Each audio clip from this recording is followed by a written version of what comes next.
This one's actually working this time. So, Good to see you, James. How are you? yeah, I'm doing well. How are you doing? Good. No complaints. No complaints. I have a lighter day today and I'm not traveling.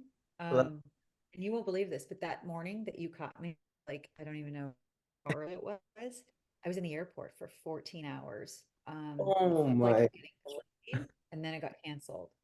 And then Uber ride 3 hours because all of the Miami storms that hit. And so things had flooded. Oh, Planes weren't, yeah. So it was just so random. I never took off. dang. I'm sorry to hear that. Well, it looks like you made it back safe and sound, thankfully. Yeah. Fortunately, everything turned out for the best. I'm home. I haven't traveled for about a week, which I'm very grateful for. So Nice. Seems like you're always on the move there. I am. First world problems, but yeah, with privilege comes pressure, so it's good. I have no 100%. complaints. With great power comes great responsibility. I don't know about the power part, but maybe influence, maybe some level of influence, or at least trying. Just a this girl trying to get a nut. That's all. Fair enough. Fair enough. Well, I appreciate you taking the time to talk with me again today and being open and rescheduling. It is super appreciated. I do want to say truly honored to have you as part of my new project I call Architects of the Future, where we are exploring the journeys of trailblazers, shaping tomorrow's world. And as you mentioned on our last call, we all have a place to build a better future. So today we are thrilled to have Sol Rashidi on the call. I hope I'm pronouncing that right. Yes, so exactly. Awesome. Well, just to, give our viewers a little bit of your background, incredible background, by the way. Sol has 8 patents within the data and AI space and is a best-selling author of Your AI Survival Guide, Scraped Knees, Bruised Apples, and Lessons Learned from Real-World AI Deployments. You're the former chief data, chief analytics, and chief AI officer for several Fortune 100 companies, including Estée Lauder, Merck, Sony Music, Royal Caribbean, and as a partner at both E&Y and IBM, where I believe you helped launch Watson. Yep, So yep. has been a pioneer in the space with her technical acumen, commercial instincts, and business savvy capabilities. Some of your accolades include being named a top 100 thought leader in AI, Forbes AI Maverick of the 21st Century, CDO of the Year, CAO of the Year, top 10 women in data and AI, top 100 innovators in data analytics, and more. I mean, the accolades are endless, truly remarkable. Also, super random, but on our emails, I did notice you have a 626 area code, which I don't see often. That's right, You Cali. won't mind me asking, where did you grow up or where are you based out of? Yeah. I mean, born I and raised also in have a Cali. 626 number. Do you really? That's so Yeah. random. Um, so born and raised in Cali, and it was mostly like the Santa Monica area before it became Santa Monica. This is when Santa Monica wasn't gentrified. So not to age myself, but I totally am. And then I'd gone to college, came back, and back then, like cell phones were still coming around. I know I'm totally aging myself. But 2000 and 2001 was the first time that you could actually change phones and change carriers without changing your phone number. And at Gotcha. the time, I happened to be living in Pasadena. Oh, okay. Um, so that's where the phone number got stuck. I shouldn't say stuck. It should have been a 310, which is Yeah. where I was originally from. But I'd moved to Pasadena. I'd gotten a new phone. And then when I changed carriers, the 626 stuck. So since the early 2000, 2001, I've had that phone number ever since. And I've come back to California and I've lived in Manhattan, Manhattan Beach, a lot of time in El Segundo. My home is in the border between El Segundo and Inglewood, up to no good. Gotcha. And then now I'm in Miami. So like I've definitely hit the cities, but the 626 is carried with me for the past That's 4 years. awesome. Yeah, I was like, she has a 626 number. I was like, Yeah, that's super random. Our offices are actually in Pasadena, so super familiar with there. they are. Yeah. Oh, remember Pasadena before it got gentrified. So like the movie theater was there and it wasn't Tiffany's. All those like amazing restaurants and like none of those were there. These were like mom and pop stores. And Gotcha. it was Was run down. the Huntington Library was still there though, right? The Huntington Library, yes, that's still like a landmark. That's Yeah. yeah. That's one of my Is it still favorite there? places to go. Yeah, it's still, yeah, Oh yeah, wow. beautiful. One of my places that we go there, me and my family go there very often. Oh. Take my I friends mean, we in. used to do the whole thing, go swim at the Rose Bowl, do camp there, go see the parade on New Year's. Like we used to do the whole thing. That's awesome. Well, love to hear that. Just a little bit background on myself from our last call. I am in the process of building an audience management platform I call Desert Bloom that will eventually use AI. And, that's kind of what the point of this call is just to figure out what the, best plan of action is. I think right now a lot of people are just incorporating AI to incorporate it and not really thinking that through. I also, as I mentioned, run a growth marketing agency focused on building communities through funnels and real life events. We are the agency of record for the LA Times in the city of Glendale, as well as the city of Santa Monica. And we do everything marketing, website design, sponsorship acquisitions for events. And then recently, like I mentioned, we've been getting contacted by a lot of various YouTube pages, podcasts, and newsletters to help with sponsorships, or what I call monetizing audiences and amplifying revenue efficiency. And this is kind of where Desert Bloom comes in. So I always like to say for hedge funds, they have what they call assets under management, with I'm sure you're familiar with. And at Desert Bloom, we have what I like to call audience under management. So like I said, my goal on this call is just to get some basic advice on AI integration, general thoughts on Desert Bloom. I don't know if you had a chance to take a look at the deck. Any insights into like company trends across the various businesses you've worked with? Specifically, I'm interested in like understanding the most commonly missed opportunities in a company, because I think often it's the unseen data that tells the real story. So yeah, I guess my first question is just for AI integration, what are some of the like fundamental steps I should consider when integrating AI into Desert Bloom, or really into any company? Because we do work with various, CPG companies, tech companies like LA Times, now we're working with the cities, in the current markets, are there any key features or capabilities you think are essential for success? 100%. And everything is like just the caveat, circumstantial, situational, but moving that aside and not giving the typical consultant answer, like it depends. Yeah, yeah, Um, I think the biggest missed opportunity is just starting. But I also think where the pitfalls are is folks starting without planning or preparing or understanding what assets they can leverage that already exist that don't require a fancy tool. So just to give gotcha. some story between the two. In the past like 9 months, right, there are enterprises who are wanting to leverage AI. There are small business owners who are wanting to leverage AI. There are individuals like you and me. I use 6 to 8 tools on a daily basis just to be able to give me back time, because I'm a one-man show at this point in time, since I'm taking a hiatus from enterprise and I start my next big gig back in July. But in the past 10 months, I didn't want to hire a team. I was tired of managing a team. I've managed teams as large as 832 and as small as 175. And I just needed a bit of a break. And so, but I also needed to be very productive because I didn't have anyone to lean on. So I actually rely on 6 to 8 tools that have given me anywhere from 4 to 11 hours back a week just by being more efficient.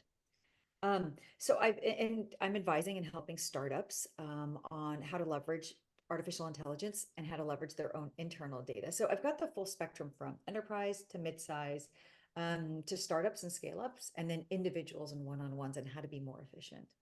And the one thing that I love seeing, um, but where I also see the missed opportunity, is just starting. Enterprises go through analysis paralysis, and there's a lot of planning and discussions and alignments. And part of it is because you have to appease a very large audience.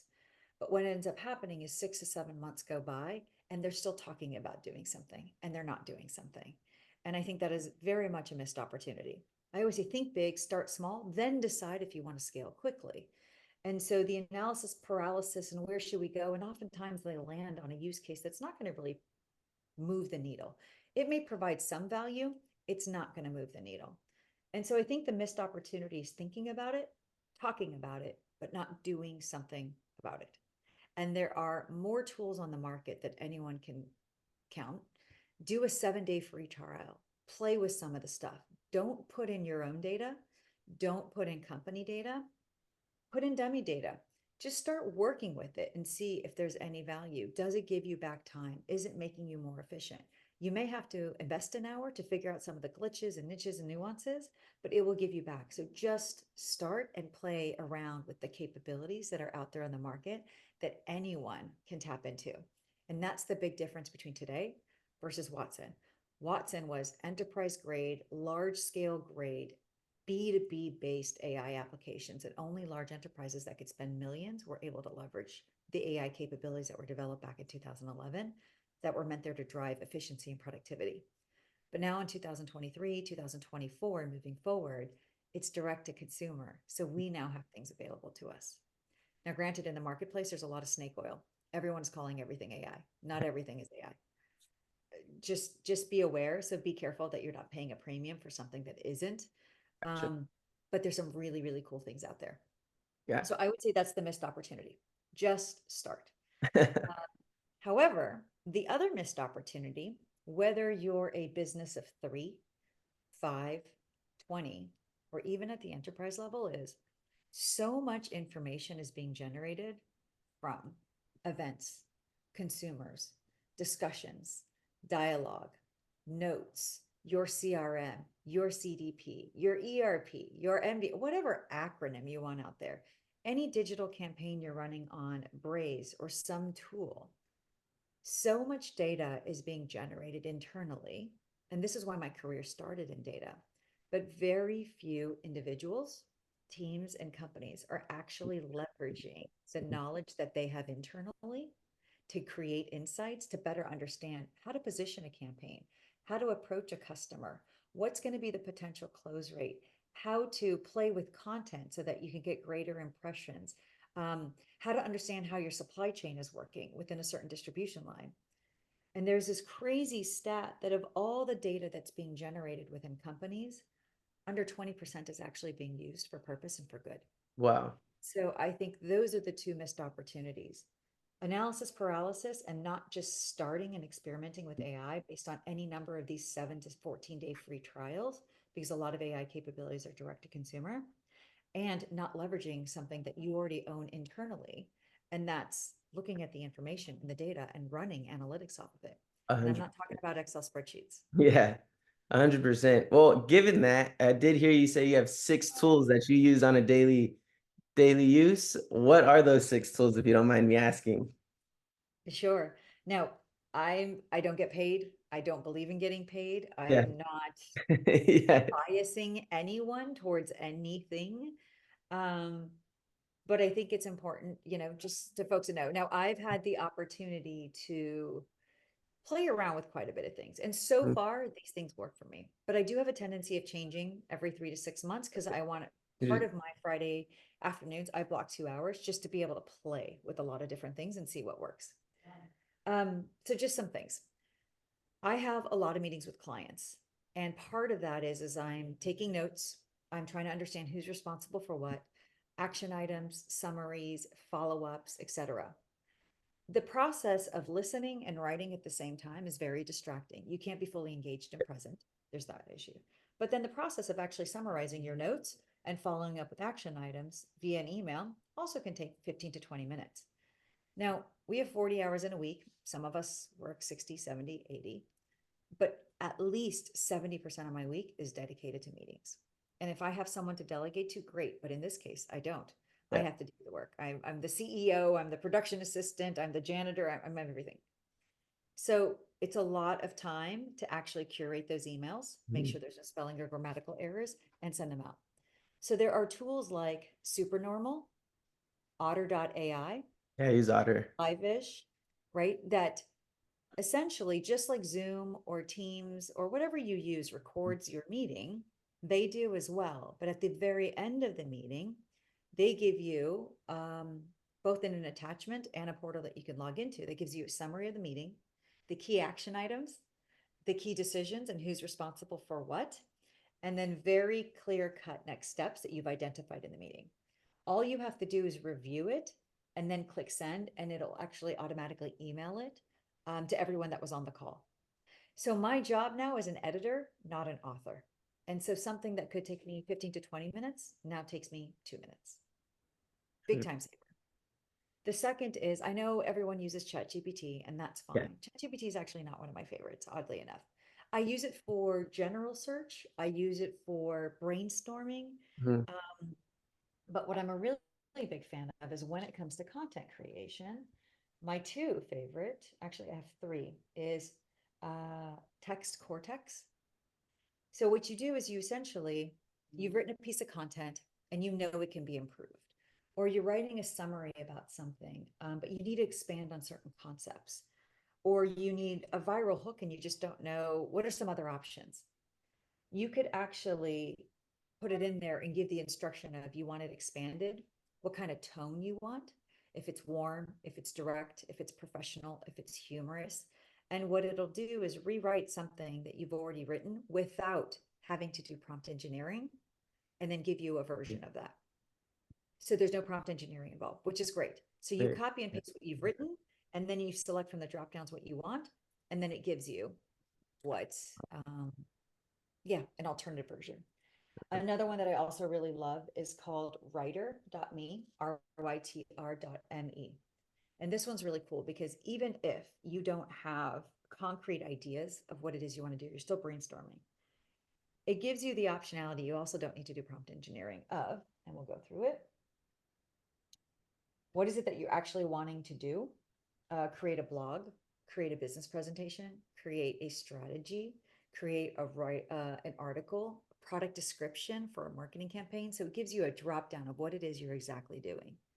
Keywords that you want to include in a synopsis of your idea, how creative you want it to be, the tone you want it to be, and then how many different variables, which means options. Give me one option, two option, or three options. And then what it'll do is it will actually create the content based on what you've instructed it. And so for me, this helps a ton because it's always easier being an editor rather than an author. It's still my thought. It's still my feedback. I'm still 100%. providing it, but it gives me the direction that I want to go versus sitting and thinking all the Yeah. directions and options that I could go. Because we as humans instinctually, Yeah. automatically look at something that resonates with us or Mhm. doesn't.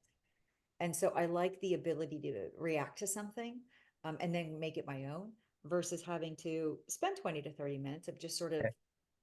chicken scratching some ideas and things like that.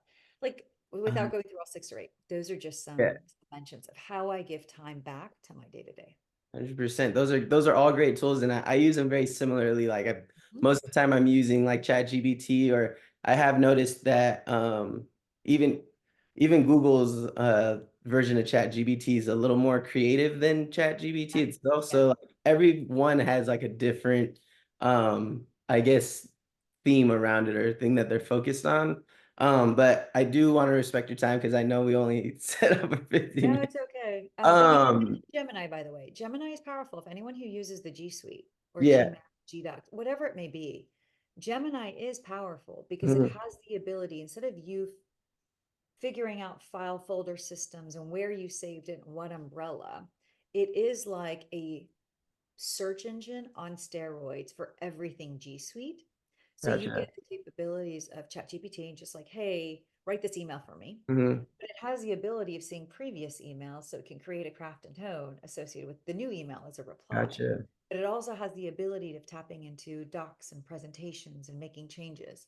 So Gemini is also very powerful. And then there's another one that I really love I also actually called didn't know that. Motion.ai. I have meetings, but there is also work that I have to do. I've used so many apps on my to-do list. Sometimes I just go with the simple one. I just use the Mac Notes version of it versus just Mhm. there's options. Yeah. But Motion.ai, I now create all of my tasks in it, and I create all of my big projects and the things that I need to do within those projects. And then I give it access to my calendar. So, and I've got about 8 different calendars that I have to manage for clients and for myself. So I have 3 personal and I have 5 clients. And what it'll do is based on where meetings have been sent, based on when I want to work for that particular day, when I'm traveling, when I'm in meetings, it will actually, it says it uses AI. I just think it's more embedded intelligence. Yeah. It will actually put the task in certain time slots. So I don't have to think about when I'm doing it. It's actually populated in my calendar and then meetings don't get booked over it. So Gotcha. you set the urgency, you set if it's a hard deadline versus a soft deadline, you Oh, set the priority and how long it's going to take. So you get to do all that stuff. And then it'll find exactly when you need to do it to be able to meet the constraints that you've added. Or they don't have to be constraints and it will just find time, but it may be 4 days from now versus, yeah. tomorrow. So that's a really 100%. fun one too that I'm playing around with right now. Gotcha. Good to know for sure. I guess one of my last few questions is from your work with the previous, Fortune 100 companies, what are some of the most commonly missed opportunities or like overlooked data points that can significantly impact a company's strategy and growth? Ooh. Um, And it might not be data, it might just, like I said, a lot of times it's the unseen data. often So, is yeah. data. Yeah. Is data.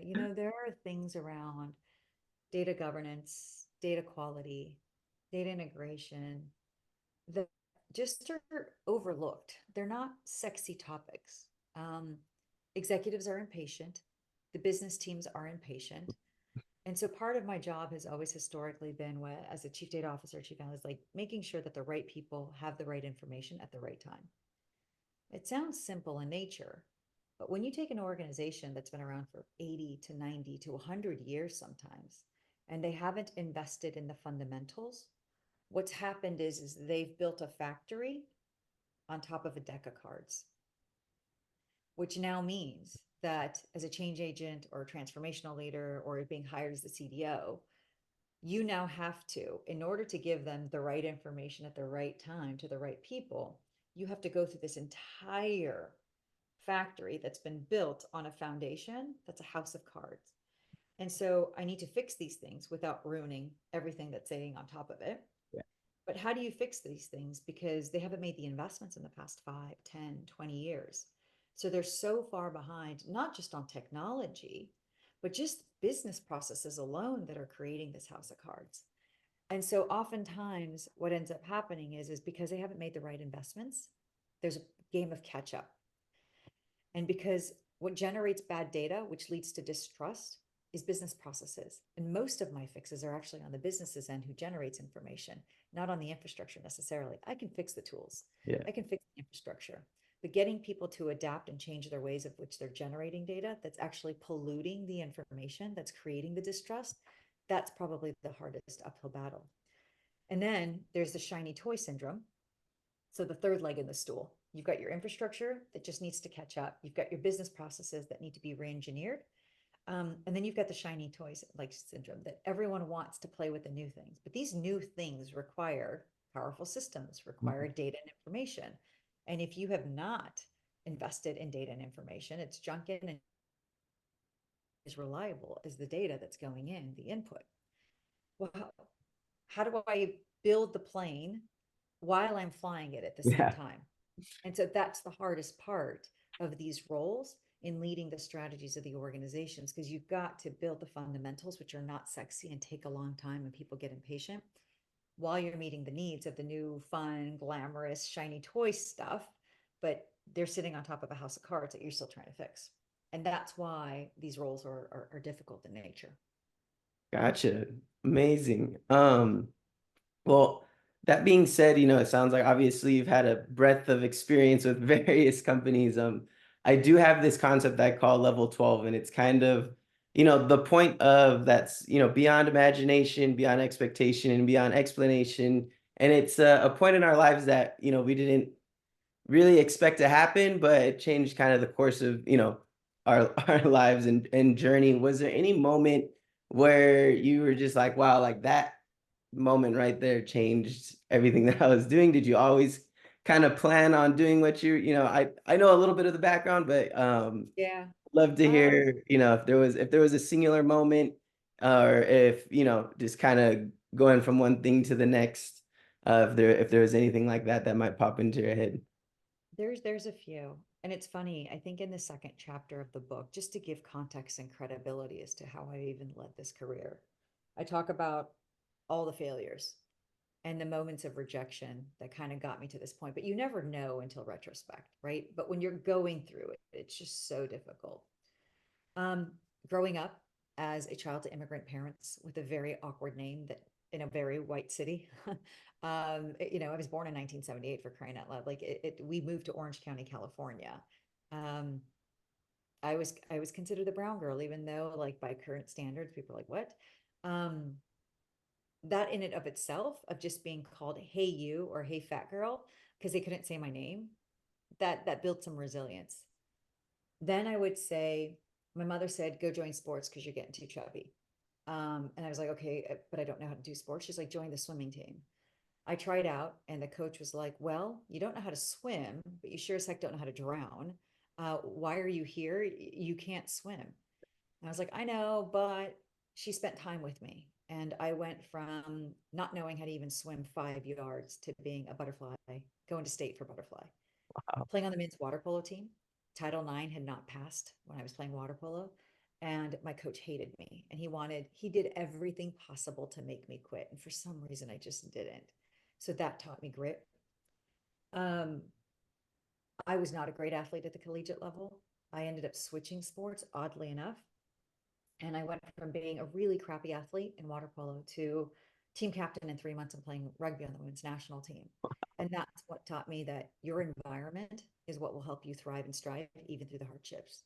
The people you surround yourself with makes such a difference. And you have to know your shelf life. There is a difference between quitting and failing. And you have to know your shelf life at a job, in a relationship. It is so important to maintain your integrity and your soul so that you don't deteriorate. The next one is I randomly said yes to a project that I had no business doing, and that turned into my data career. Wow. Um, and then helping IBM launch Watson. I wasn't invited to join Watson. My boss's boss's boss had gone to Watson, and I gracefully begged for 4 months. I said, you can't do AI without data. I made that up. And eventually, after gracefully begging, he let me in. And that's what pivoted me into the AI space. Um, Asking for the promotion, and if they didn't give it, I left. Asking for the title, and if they didn't give it, I left. So these are things that were very scary. And when you're going through the process, all you're doing is doubting yourself. But in retrospect, everything has had a compounding effect and has led me to where I am right now. And I still go through the process, to be honest with you. I 100%. just have a better belief system that this too shall pass. And this too is leading to something bigger.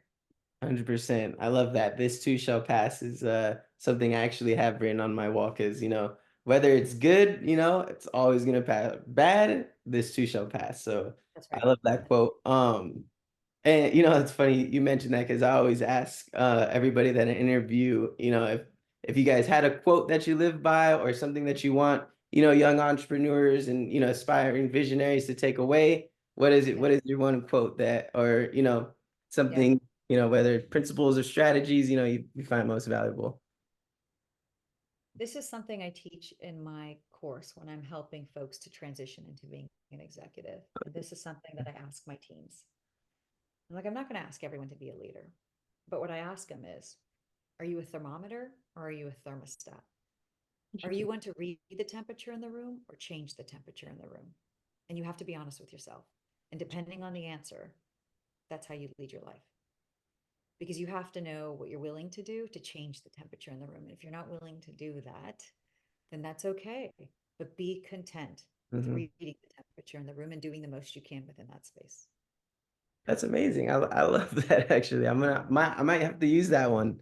Well, Use it, well, but make sure you credit the definitely, source. definitely crediting the source. Definitely crediting the source. Well, so I mean, your insights and experiences are incredibly valuable. Again, thank you for sharing your wisdom and being a part of Architects of the Future. I truly appreciate your time and look forward to applying your advice to my work with Desert Bloom and everything else that I'm doing. Yeah, And let me know. please, Let me if there's know. I any would love to way I see could more. help with anything you're doing, I would love, please, I'm a call or email away. More than happy to give my resources and tools and anything that I can do. It would be an honor to help you out. Well, I that may can, reach out.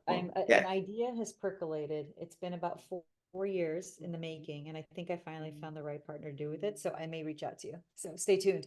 please do. I'll follow. I'm gonna follow up with you on that one for sure. For sure, for sure. All right. Well, Thank you you. have a great rest of your day. So I thank you again. We'll talk soon. You got it. All right. Bye.